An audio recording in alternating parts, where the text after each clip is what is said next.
প্রথমে ভিডিওটা দেখুন। আপনারা কি মনে করেছেন এটা প্রাকৃতিক দুর্যোগ?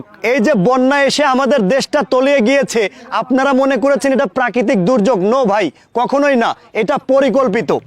এই দেশে আমাদের বর্তমানে আপনারা জানেন আমরা দেশ থেকে স্বৈরাচার দূর করেছি ভাই। এই স্বৈরাচারটা আমাদের দেশে আসার জন্য সকল প্রকারের চেষ্টা সে চালাবে। দয়া করে আপনাদের কাছে অনুরোধ করতে চাই, আপনারা আবারও একত্রবদ্ধ হন, না হলে আমরা এই স্বৈরাচার ঠেকাইতে পারবো না। আমরা আমাদের হাজারো ছাত্র ভাইয়ের রক্তের বিনিময়ে, জীবনের বিনিময়ে এই স্বৈরাচারটাকে দূর করতে পেরেছি।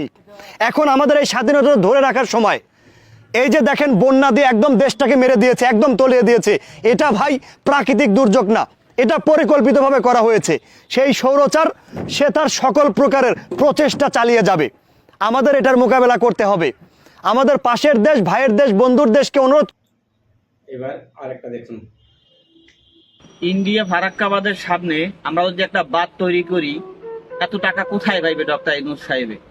স্যার, আপনি একটা অ্যাকাউন্ট তৈরি করেন, আমরা বিভিন্ন দেশের যে সকল প্রবাসীরা আছি, আপনার অ্যাকাউন্টের ভিতরে আমরা ফারাক্কাবাদের সামনে যে বাঁধটা হইবে সেই টাকা আমরা দিব।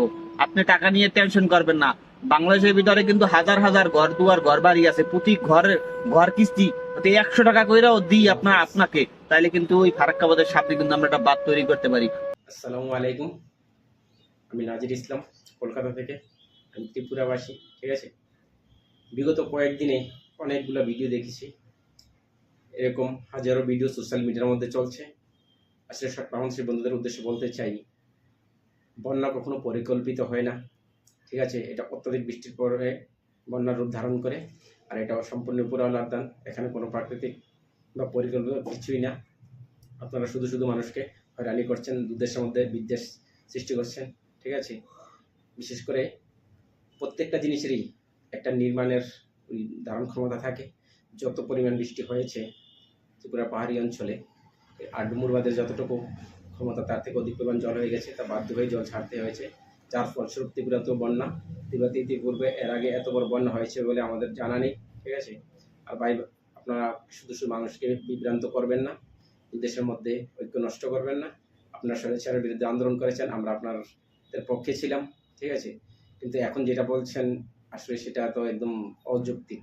আর আপনারা বলছেন আরেকটা বাঁধ তৈরি করবেন ফারাক্কার উপরে, বিশেষ ভালো কথা, আপনারা তৈরি করুন, আপনাদের সাথে আছি, ঠিক আছে। দোয়া করি আপনারা তৈরি করুন, কিন্তু সেটারও তো একটা ধারণ ক্ষমতা থাকবে।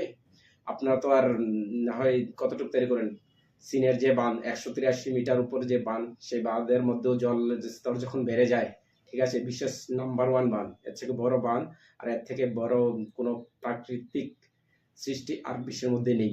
তারপরও তার ধারণ ক্ষমতা যখন বেশি হয়ে যায়, বাধ্য হয়ে জল ছাড়ে, ঠিক আছে। আপনাদের যখন ফারাক্কা বাঁধ দেবেন, আপনার তো আর আসমান সমান বাঁধ দিতে পারবেন না।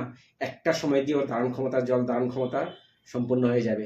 তখন যখন অতিরিক্ত জল হবে তখন ছাড়তে হবে, আর তখনই বন্যা হবে। আর আপনারা কি চাইবেন? জল ছাড়বেন না, একটা সময় হঠাৎ করে ভেঙে যাক, আর ভেঙে গিয়ে সব ডুবে যাক। তাই এরকম বিভ্রান্ত ছড়াবেন না। সবার প্রতি সবাই সহানুভূতি দেখান, ঠিক আছে।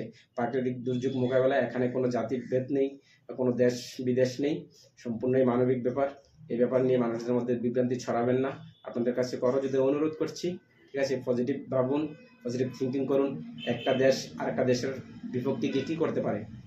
কিছুই করতে পারে না। শুধু শুধু অযথা মানুষের মধ্যে বিভ্রান্তি ছড়াবেন না, ঠিক আছে। তাই সবসময় সস্তা ভিউ না কামিয়ে অনেক সেন্সিটিভ বিষয়গুলো নিয়ে সেন্সিটিভ কথাবার্তা বলুন। সবাইকে ধন্যবাদ, দেখা হবে আরেকটা ভিডিওতে। ভালো লাগলে শেয়ার, লাইক, কমেন্ট করে দেবেন। আর ফেসবুকে দেখলে ফলো করবেন, ইউটিউবে দেখলে অবশ্যই সাবস্ক্রাইব করবেন।